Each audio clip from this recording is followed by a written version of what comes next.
Hi, I'm Beth Womack. I'm a partner and CEO here at GDC Marketing and Ideation, and I'm here with my partner, Carrie Quackenbush. Hi, how's everyone doing? I'm Carrie Quackenbush, Chief Ideation Officer, and really excited about the guests we have on today. And we're here with GDC Live Talk, and today we're talking about educational insights during COVID. And today's guests are, I think, really special because they're going to bring some unique perspectives, both from being educational leaders and also as parents. Absolutely. And look, just a reminder for everybody who's watching in, we are going to be streaming this live across our channels. So if you have any questions, anything that rings true to you that you're dealing with during this time in regards to education or homeschooling or anything we talk about, go ahead and put it in the chat and we can respond to it live. So at this point, I would like to go around our panel here. We have some very exciting guests with us today who bring a lot of different perspectives to this conversation. So we're going to go around and let them introduce themselves. So let's go ahead and start with Tess Coody-Anders. Hi, good morning, everyone. It's so good to see you all. My name is Tess Coody-Anders, and I currently serve as the Vice President for Strategic Communications at Trinity University, which is also my alma mater. Very good. Michele? Hi, I'm Michele Brown. I'm the Deputy Chief of Marketing and Communication for KIPP Texas Public Schools, and I sit in San Antonio, but our schools are in Austin, Dallas, Houston, and San Antonio. Excellent. And Cristina? I am Cristina Sosa Noriega, and I work with the SAISD Foundation. I am in charge of alumni engagement and volunteerism. I just started in March, a week before the whole COVID thing broke out. So that's been very interesting. I'm also a proud SAISD parent of two girls that attend SAISD schools. Wow. Well, you said it. So it's been a few months, and I feel like, the first leg of a triathlon has been accomplished. And so I guess let's just start there. So I know we're all moms, and we have kids of varying ages. And so that's put us in the role of, I guess, we're now all homeschooling at this point.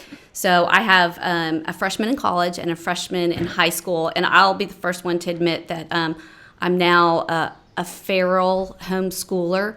I'm not really sure what they're doing, but I think they've passed pretty much everything. So I'm giving myself an A+. So that's my report card. Michele, how's it going on your end? So I too have a freshman in college who just finished his freshman year, and a freshman in high school. Her last day will actually be this week. And they've been remarkably self-sufficient. I will tell you, though, as I look across my peers across the state who have younger kids, who they really are doing the heavy lift and doing a lot of homeschooling, and I don't envy them because the struggle is real and the balance is just challenging, super challenging. What about you, Tess? So I have, of three, I have two that are still in school. My middle son, Brendan, is basically toward the end of his senior year. He's got one more semester at UT Austin, and then I have a senior in high school. And very different experiences with both of them. And having a senior in high school who's missing out on all of the rites of passage that you would have has been a really difficult semester. And then to watch that happen firsthand at Trinity with our graduating seniors, that's a whole other part of this. There's the heavy lift of getting the work done and making sure that, for example, he actually graduates. That's important. But then, how do you help them through all the things they've missed and how depressing that is, right? And make sure that all that energy doesn't get channeled into something not so positive. So it's a tough time for everybody. Yeah. And I know Cristina. I know she's got young ones. So you've got little ones. Yeah. Well, but here's the thing. I can't say, okay, my kids are 8. One just turned 8 last month. And then actually this month, I don't even know what day it is. I have an 8-year-old and a 10-year-old. And I think they're just old enough for it to not be impossible for me. I honestly, I can't imagine trying to work full time while my husband's trying to work full time and having little children that need attention and no help. That would not be doable. Like one of us would have to be like, peace out, we can't work. But you know, I can't take credit for homeschooling. Literally all I've done is like occasionally help with them logging on and technical support. But they've been on their own, and luckily they have wonderful teachers. Thank goodness for their incredible teachers. I feel uncomfortable saying I've been homeschooling because I really haven't. I've been like a tech support, or actually Vic, my husband, has been the tech support. But I just being at my role at the foundation, I've been really just grieving for seniors. You know, we award scholarships to seniors from all across. So what you're saying, I'll call it across the district. So what you're saying, Tess, is just really, you know, I've been seeing it. You know, we've been doing these virtual scholarship awards and just the pain and the uncertainty. But there are things that we're doing right now, I think, to kind of help. But it's a profound sense of loss. Yeah. Yeah, Oh, absolutely. and I was you gonna think about this generation. I'm sorry, Beth. Go Oh, ahead. no, go ahead. I was just going to say that if you think about it, this generation too, they were born into 9/11. Yeah. So that's when they were born into 9/11, and they're graduating into a pandemic. Yeah. And so, you know, Wow. I think talk about things that shape a generation and their attitudes. So as, you know, as we think about what that'll mean for education in the future, what that'll mean for the labor market and expectations in the workplace. I mean, this is a generation that's fundamentally shaped by those world experiences. And I think it's going to be interesting to just watch that play out over a lifetime. Yeah, it is. It is. And I mean, I know everybody is trying to, you know, underline the silver linings and, you know, the resiliency that's built up. But in looking at it like that, is there anything that you feel like, you know, you've mastered a new skill in having to focus on, you know, this time, or anything that you would want to, you know, any positives in the homeschooling or the home working environment that you would carry forward? You know, Michele, I think the one thing that is really interesting is the digital divide, right? So if we look at, we have 29,000 students, more or less, and we did a survey of those families, and more than 13,000 of them didn't have a computer to work on, or in a way that they could do their schooling from home. Probably 15 to 20% had no reliable access to the internet. And so, and I know San Antonio ISD was in the same place, or is in the same place. Our plans to be able to do one-on-one with one student and one computer was probably 3-4 years off. What we've had to do is pivot quickly and make sure they have that. And so I think if you look at a positive, it is now we're working to really close that digital divide and give kids the opportunity to really engage in technology in a different way and have their schooling online.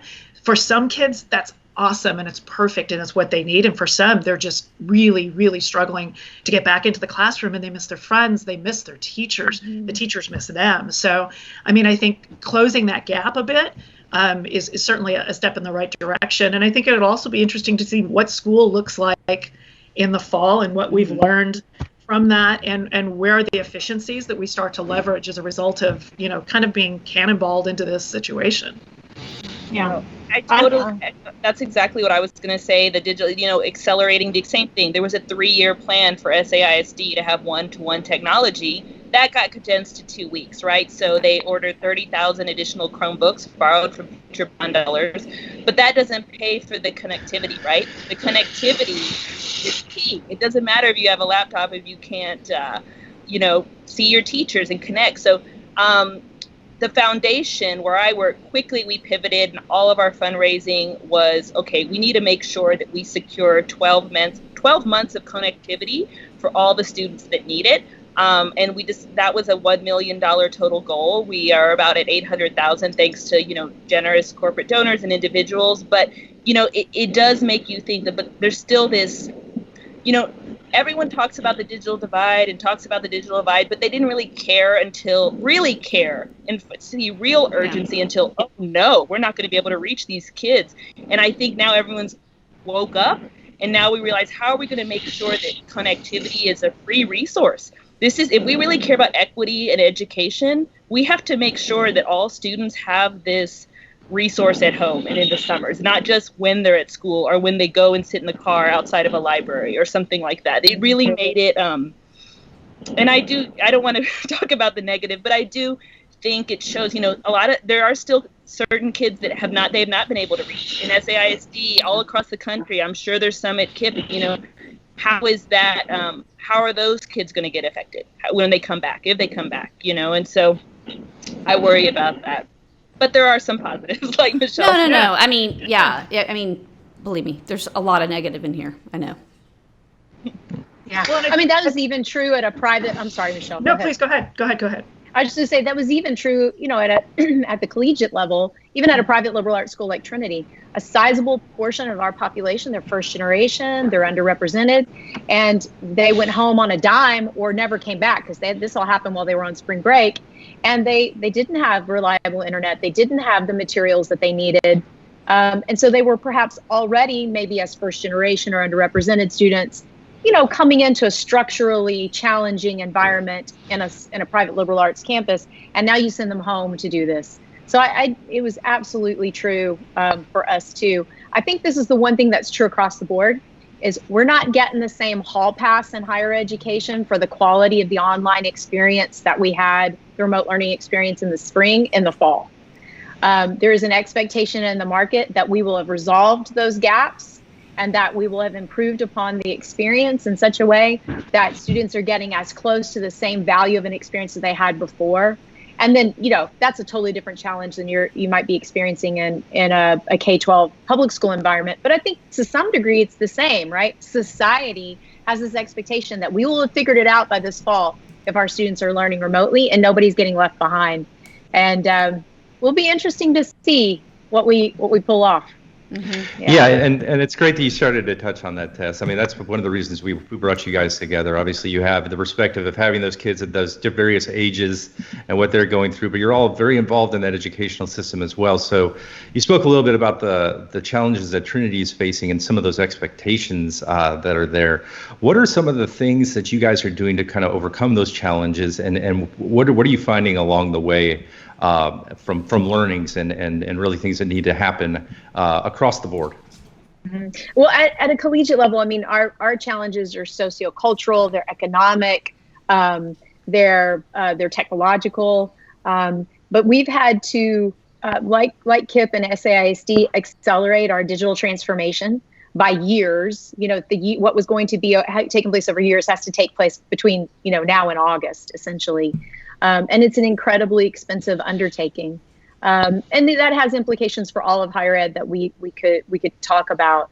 But Trinity is fortunate to have some great resources, and so I think we're going to be there. But it asks that faculty completely rethink their pedagogy. If you have a lab, if you have a neurosciences lab or a dance class, how do you deliver that same learning and experience remotely? And so it's asking faculty to dig deep and be creative in ways that are completely new to them, and they have been teaching for decades, right? And be resourceful, world-class faculty, and now they have to teach and deliver in a new way. That being said, we think that we will be, and I'm wondering if it's going to be the same for KIPP and SAISD.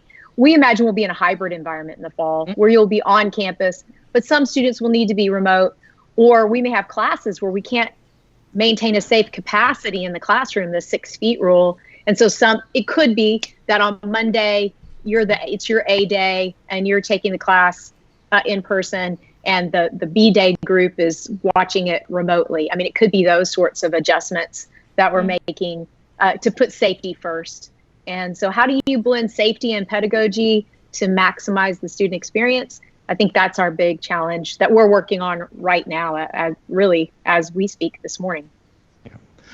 How about you, Michele? Yeah, I think that our experience for our students for distance learning has been really, really encouraging and positive because they have had a lot of strong connection with their teacher. I look at what my children's experience is, and I look at what we're offering at KIPP, and it's vastly different. And I think it's just a matter of how an organization is being able to pivot that content online. Our teams will have probably, once summer is done, 400 hours of PD to be able to really prep and get ready for the fall, and everything will be virtually. So I think a lot of the kinks that we had in the very beginning have since been worked out. So I'm encouraged by that, but it by no means is going to be perfect. I think at KIPP Texas, one of the challenges we've had is, before we can even start educating kids, we have to make sure that they're eating and they've got food and their family's not food insecure. We have to make sure that they have shelter. A lot of our kids have been through trauma. We have to be able to provide counseling and other resources to support that family. We called it the COVID-19 and Beyond Fund, where we had 2,900 of our families and frankly, some of our staff and alumni physically call out and say, we are having issues with health, physical and mental health needs, financial needs. Someone in the family has lost their job or has had their income cut significantly, where they're worried about being able to stay in their home, where they don't know where their next meal is coming from. And we're serving, upwards of 9,000 breakfast, lunch, dinner, and snacks to kids every day. Scale-wise, I know SAISD and other school districts are doing the same thing. So for us, it's kind of twofold. It's making sure, the educational resources are there, but what's that scaffolding we're putting around children and families to make sure that they're able to even get to that point? The state of Texas, starting June 1st, is going to be offering pandemic electronic benefit transfers. So if you think of the SNAP cards and the Lone Star cards, the SNAP program, that every child has the opportunity to get $285 as a one-time benefit for families. And because of the classification of the students we have at KIPP, that's almost every single one of our kids. So now our effort is not only educating kids and providing food, but it's a whole outreach effort to families to say, boy, that application opens up June 1st. You have to get it from your school. So here's how we're going to get it to you. Here's how we're going to help you fill it out. Here's how we're going to make sure that we can really be a resource in the community to be able to get kids to the place where they can even start learning. I think what this entire pandemic has shown is that there are so many gaps in the infrastructure that there's a lot of remediation that needs to be done before we even begin, hey, here's how you do algebra. Yeah. Yeah. Very good. And Cristina, how's the foundation been impacted? What are some challenges you guys have been facing? Well, we're here to support what the district, itself is doing, and, to be, again, we've primarily, actually exclusively for the past 2 months, been fundraising for the Connect campaign, for the connectivity part. But like Michele was mentioning, SAISD as well, they have 70 bus stops plus, I think almost 30 school stops where families go to pick up food every 3 times a week now. It's going to continue through the summer. It's interesting because there's over 90 campuses in the district, and each school, the school leadership team and the family and community engagement specialist at each campus is responsible for reaching out to and finding out needs. Like Michele said, it varies by campus, by neighborhood. Some schools have really strong individual fundraising networks. Others need more support. And that's what the foundation helps to do as well, especially when we know that there's schools that may not have the deep connections and resources the way that some schools like, Bonhams or Twain, some of the choice programs that really have deep networks, whereas other neighborhood schools need more support from that end. But, one of the things in terms of, to answer the question about what's it going to look like in the fall, that's something Superintendent Martinez has spoken about, the hybrid model. Another thing that SAISD is doing, which I think is incredible, is allowing students to keep their devices over the summer, keep their connections over the summer. They don't have to turn it in. They just have to say, we're coming back next year. You keep your laptop, you keep your iPad if you're 3rd grade and under. And, there's continued resources over the summer. There's a website, SAISDnet/2020, that's this digital learning playground. I think we all know there's going to be losses, and some students were not regularly logging in, maybe they had parents that are working full time, cannot help. Or another thing, caregivers being grandparents that have no, maybe they don't speak English, maybe they don't know how to help with a Google Classroom or a Seesaw. It's overwhelming for me. So imagine for a Spanish dominant grandma who says, we're just going to take a break from schooling altogether. So what's that going to look like? We don't know. But I am very proud of SAISD for saying, keep your devices. If they have a malfunction, you call this number, we'll help you. keep you connected. But we're learning. No one has the answers, and if we say we do, that's fake. We don't. We're all learning, and every day I feel like it changes. Yeah. That's the one thing. I'm just going to bridge off what Cristina said. The IT departments alone at school districts need like freaking Olympic gold medals. These folks have not only like quadrupled the amount of devices that they're leveraging, but have stood up help desks and all of this other outreach in ways that they were never intending on doing. And then they have people like me calling and saying, I can't install Skype, right? I mean, it's just so in addition to the rest of the workforce that they're supporting, just the sheer lift that these folks have had has just been, they're unsung heroes. They've been amazing. Well, I've heard, each one of you say, there's so much work that's happening right now in terms of outreach that's going on, and we'll continue to put that information out there for people who need the resource information and contact information. But I mean, I'm just sitting here thinking, well, what can I do to help? I mean, where can I plug myself into? I mean, what does help look like? So I'm just throwing that out there. Is there some way that we can get plugged into what help looks like, and what would that look like? The need is so great and so wide, and it doesn't stop when students turn 17 or 18. So even at the collegiate level, and sometimes even more so, because they often lose the assistance of their family, however slim that might have been. Home may no longer be a place that they can be. So they're both food and housing insecure, and then the cost of books and technology and classes. It's incredibly overwhelming. We have something called the Judd Emergency Fund that the university matches donations, and we have very, very generous alumni who are matching donations to help students. But then more than that, through a Department of Education department at Trinity, trying to find ways to support charter and public schools, in ways that help to, close gaps, particularly in the area of school psychology, where there's going to be so much demand on a college campus or in the K-12 environment for meeting those mental health and behavioral issues that are going to invariably show up in the classroom. So, supporting the professionals who provide support is something that we're really trying to connect people with an interest to the people on our campus who do that work, and through funding to help students directly meet insecurity needs that they have. Yeah, I mean, and I can speak to that in terms of the work that the foundation is doing. Obviously, there's several ways to help. You can make a monetary donation to the Connect campaign or to the general fund, because here's the thing. The foundation, one of the things that we also do, we don't stop when a student graduates from high school, right? We support students beyond that. So we use funds to do care packages for gap funding. So for like Tess was talking about, when we have a student that perhaps they can't pay for books, or maybe they have their scholarship needs, but there's some gaps. That's why it's called gap funding, where they need housing deposit, etc. So the foundation funds that as well.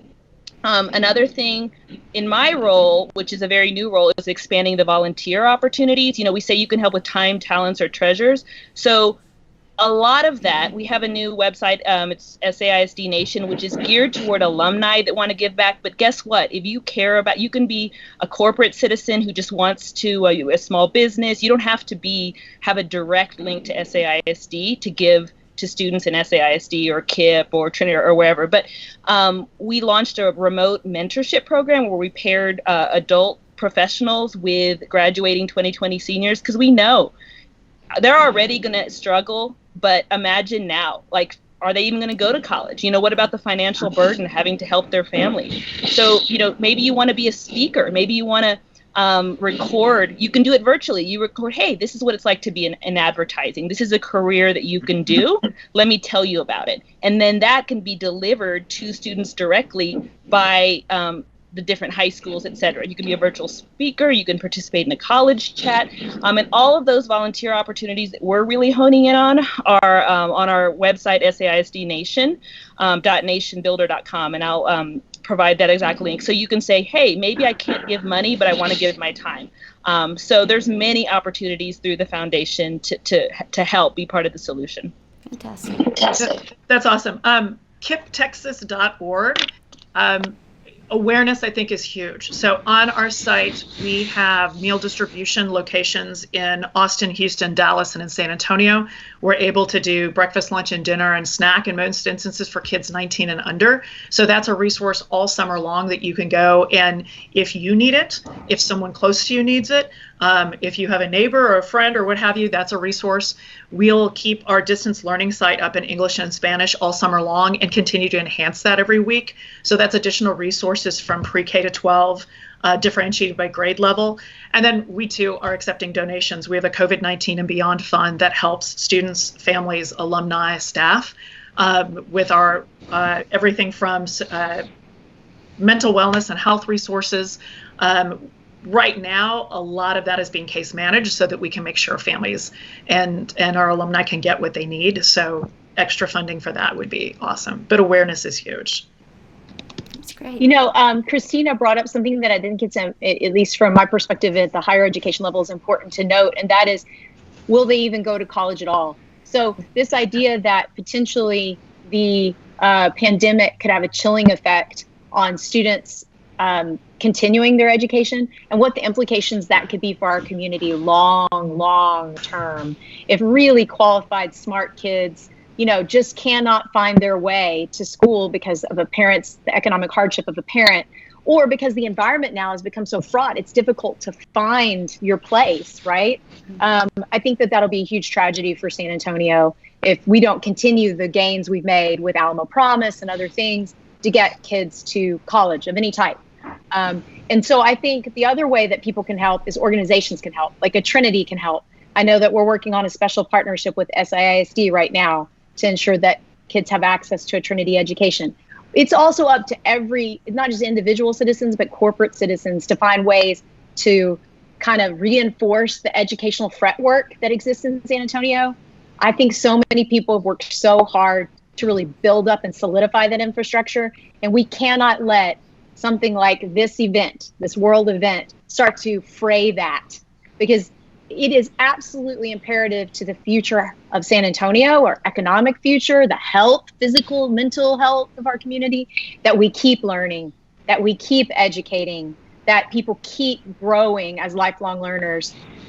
We've made such progress. I hope that this does not knock that back, and I hope the higher ed community in San Antonio works together more than we ever have to then connect with the charter and public schools to make sure that we don't lose people in the gaps. Amen. Yeah. Where do we sign? I was going to say, that's are you running for president? Testify. Testify on that. You know, it's just, we're so close. Like, we're having this moment in San Antonio. Don't y'all think? Yeah. Like, San Antonio is having its moment. Yeah. And so, you know, I know we've been talking about this a lot at our institution. I bet you guys have too, that, okay, so where is this actually an opportunity to leapfrog ahead on some things? And where are our risks? We've been doing kind of a SWOT analysis of that, right? And how do we fit in with the broader SWOT analysis of our community so that we help? But we just can't let the momentum be slowed in San Antonio. We all have to do our part. I love the mentorship idea too, because I think every business has an opportunity to find a way to mentor and to help that student they mentor see how a continuing education is part of that path, right? Yeah. Whatever that is, certifications, badging, you know, whatever that is, right? It could be, I mean, let's face it, kids aren't able to go tour campuses right now, college campuses. Right. So we're doing it virtually. Every campus has got a virtual campus now. It could even be doing a call like this and saying, hey, let me tell you about what my experience was at UT, and walking them around the virtual campus and giving them a sense of what that campus tour would be. Exactly. I mean, that something is so simple. It takes a small investment of your time. And I think what you'll find is that you're like, hey, that was pretty easy. I could do this. And now you've got a toe dip in and we'll suck you into the abyss. Yeah. But in all reality, it's you don't realize the knowledge that you have and how desperate these kids and these families are looking for just that resource to be able to bridge where they are now and where they really, all the hopes and wishes and dreams that they have for their child, whether it's college or career or beyond that. Particularly a first generation student. You know, if your parents can't already kind of lay out for you what's the path, you really have been counting on that physical interaction with, SAC or UTSA or or a Trinity or UIW to help you do that, right? So we have to all work extra hard to make those connections happen, keep San Antonio learning and growing for sure. Yeah. Well, very good. Well, thank you guys so much. This is A usually lively where I wrap group. up. Well, yeah, it's usually where I wrap up with some main learnings, but I feel like you guys have done that for me. So really, the main takeaway here I've gotten. Sorry, yeah, I know we could extend the time here. Hey, but no, I appreciate it.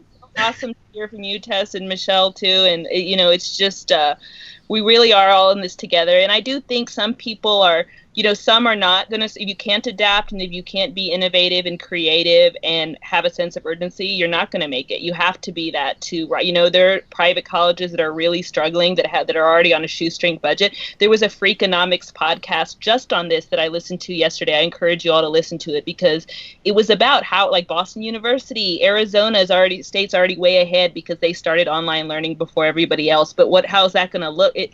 Fascinating. But the innovators are the ones that are really we're gonna have rapid change, and the innovators are gonna change, the course of education long term. There's no going back to normal, whatever that was. Yeah. Here's hoping. Yeah, absolutely. exactly. There are something like 4,000 colleges and universities in America, and they were closing at a pace of about one or two every couple months before the pandemic. We will significantly reduce our college and university footprint in America. That's scary. So all the more burden falls then to K-12 to help prepare and connect. So really appreciate GDC having these conversations so we can all understand the connections, right? Like Cristina and Michele said, if we don't all figure out how to make those connections together and then encourage it as parents, we're going to fall behind. So thanks for being good citizens, GDC, good corporate citizens. We appreciate you guys. Oh, well, it's our pleasure. You guys are doing all the work out there. Just a reminder, so speaking of connecting, just anybody who is watching in on this, if you have any questions, make sure, again, you post them in the chat there. Some great organizations here with some phenomenal leaders, as you've already seen here. If you want to connect with Trinity University, KIPP, Texas, as well as SAISD Foundation. We'll try to get those links down in the body here so you guys can follow those. If you have the ability to help, that would be fantastic. Or if you need resources where you need help, absolutely. These are some great places to look. Love your passion, ladies. Yes, thank you, Michele. Yes, thank you, guys. Cristina. Yeah. Thank you for everything you guys are doing. Both great organizations. So really proud to know you guys. Group hug. I know. Group for July.